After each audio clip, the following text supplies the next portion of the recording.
কালারটা মাশাআল্লাহ কি যে সুন্দর আসছে, দেখেও খেতে মন চাচ্ছে, তাই না? তো কি রান্না করলাম আপনাদের সাথে শেয়ার করব। চলুন শুরু করা যাক। তো এখানে আমি ছোট মাছের শুটকি আনছিলাম, এগুলো আমি দেশ থেকে আনছি। তো আনার পরে রান্না করব বলে রান্না করা হয়নি। তো সবগুলো রয়ে গেছে। তো আজকে ভাবলাম যে রান্নাটা করেই ফেলি। তো এখানে আমি পটলও রান্না করব, সেগুলো নিয়ে নিয়েছি। আর যা লাগবে পেঁয়াজ, কাঁচামরিচ সবই কেটে নিব।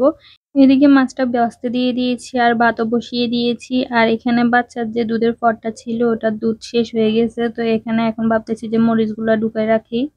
ঢুকাতে চিন্তা করতেছিলাম যে এগুলা দিয়ে রান্না করলে কেমন হবে। আসলে প্যাকেটের মরিচগুলা দিয়ে তো ওরকম রান্না করা হয় না, আমরা যেগুলো ঘরে বানাই মানে মরিচ চুরাই আর কি বলি, সেই রকম গুলা দিয়ে রান্না করা হয়। আমি দেশ থেকেও আনছিলাম সেগুলা, তো সেগুলো শেষ হয়ে গেছে। এখন প্যাকেটের মরিচগুলা কেমন হবে ওটা নিয়ে চিন্তা করতেছিলাম। তো এখানে পটল রান্না করার জন্য আমি পেঁয়াজ, কাঁচামরিচ, রসুন বাটা সবকিছু দিয়ে দিচ্ছি। সেটা ডিটেইলসে শেয়ার করলাম না, দেখতে পাচ্ছেন কষানো হয়ে গেছে। আর এখানে বাচ্চাদের বাবা অনেক ফল আনছিল, তো ওদেরকে কেটে দিতে বলতেছিল। ড্রাগন দেখে তো আমার বাচ্চারা মহা খুশি, ওরা ড্রাগন অনেক বেশি পছন্দ করে, তবে সাদাটা বেশি পছন্দ করে না। কিনে দেখতেছি যে এটা সাদাই, ওরা আসলে লালটা বেশি পছন্দ করে। এখানে লালটা অনেক কম পাওয়া যায়। আর সাথে আনারসও আনছিল। আর আমার বাচ্চাটা পার্ক থেকে খেলে এসে আমার কাছে চলে আসছে, এগুলো ধরতেছিল। তো মানা করতেছিলাম যে ধরিও না, তোর মুখে দিয়ে আবার রেখে দিয়েছি, বকা দিছি। এরপরে আমি চলে আসছি আবার রান্নাতে। তো এখানে দেখতে পাচ্ছেন আমার মাছগুলো হয়ে গেছে, আমি ধনেপাতা দিয়ে দিচ্ছি।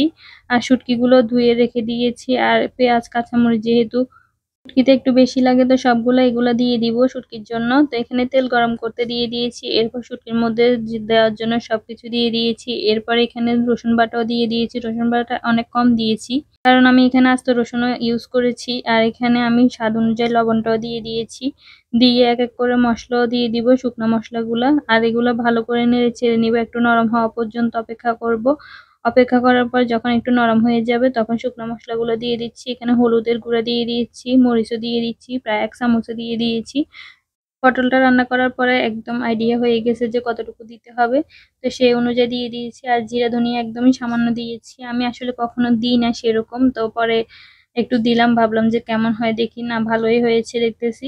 তো এরপরে এগুলোকে আমি ভালো করে কষিয়ে নিব, মানে এখানে পানি দিব না, যে মশলা তেল আছে এটার মধ্যে ভালো করে কষানো হয়ে যাবে।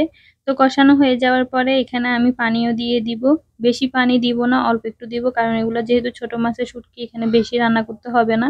তো এগুলা দিয়ে আমি উপর থেকে কিছুটা টমেটোও দিয়ে দিব। আর 2টা ডিম দিয়ে দিব। আমার কাছে আর আমার হাজবেন্ডের কাছে এরকম শুটকির মধ্যে ডিম ঢেলে দিলে অনেক বেশি পছন্দ, সেজন্য এরকম করে দিয়ে দিব। তো এখানে আমি টমেটোগুলো দিয়ে দিয়েছি, টমেটোটা দিলে একটু আস্ত থাকবে, এগুলো খেতে কিন্তু দারুণ মজা লাগবে সেজন্য। তো একেকজনের রান্নার ধরন একেক রকম হতে পারে, তো আমি এভাবেই করে রান্না করি, আমার কাছে এমনিই ভালো লাগে। আর আপনাদেরকে ডিমটা দেখাচ্ছি, এই ডিমের মধ্যে মেয়াদও লেখা আছে।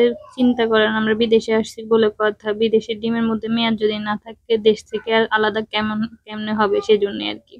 আচ্ছা যাই হোক, তো এরপরে এখানে দেখতে পাচ্ছেন আমার শুটকিগুলো প্রায় হয়ে গেছে, আমি এখানে ধনেপাতাও দিয়ে দিচ্ছি। অনেকেই ধনেপাতাটা একদম নামিয়ে দেয়, তো আমি একটু চুলার উপর থাকতে দিয়ে দিই। আমার মনে হয় যে একটু যদি রান্না করা হয় ফ্লেভারটা আরো বেশি ভালো আসে। তো দেখতে পাচ্ছেন আমার রান্নাটা কিন্তু একদমই কমপ্লিট। তো এখানে আরো কিছু বাজারও নিয়ে আসছিল, তখন দেখানো হয় না। এখানে কিছু চকলেট বন নিয়ে আসছিল, তারপরে এখানে একটা পাউরুটি আনছিল, আর সরিষার তেলটা শেষ হয়ে গেছিল সেটা আনছিল, আর কিছু ইনস্ট্যান্ট কফিও আনছিল। আর ওদের জন্য ম্যাঙ্গো বারও নিয়ে আসে। তো আজকের মতো ভিডিওটি এই পর্যন্ত। সবাই ভালো থাকবেন, সুস্থ থাকবেন, কথা হবে অন্য কোনো ভিডিওতে। সব আল্লাহ হাফেজ।